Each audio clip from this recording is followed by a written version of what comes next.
Testicle, have you ever had a disastrous Christmas dinner? What did you do to fix it? No, no, no. Christmas is not a time to have any disasters, and no matter what happens, have a backup. And of course, if you have a real disaster like fire in your house or a blizzard and nobody can come, that's nature. So you have to deal with that. But as far as cooking, no, it's not allowed on Christmas Day. So Kim Miller asks, how do you avoid a disaster?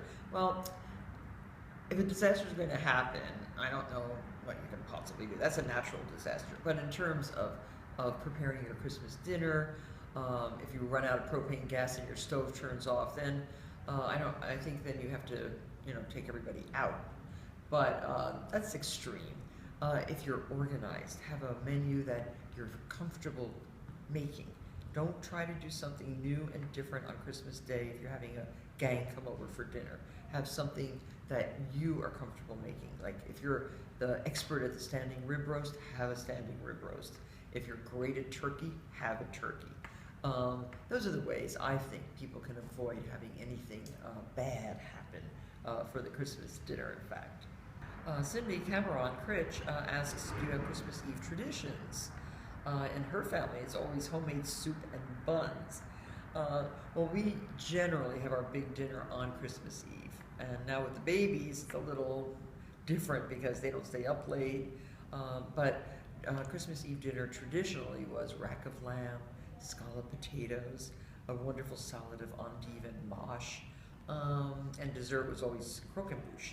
But Alexis now is a vegetarian, so the rack of lamb had to go. So what I've been doing is making homemade fettuccine, beautiful golden yellow noodles with either a fettuccine, like Alfredo sauce of just Parmesan and butter, or if we're feeling a little special, maybe some thinly sliced white truffles on top.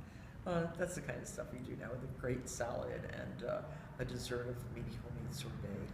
Elizabeth Abondodello asks, how do you celebrate New Year's? Do you have any traditions? Well, generally it's like in bed by 10. We're usually so exhausted by the time New Year's comes around. Again, we're going to be away for New Year's this year with the kids.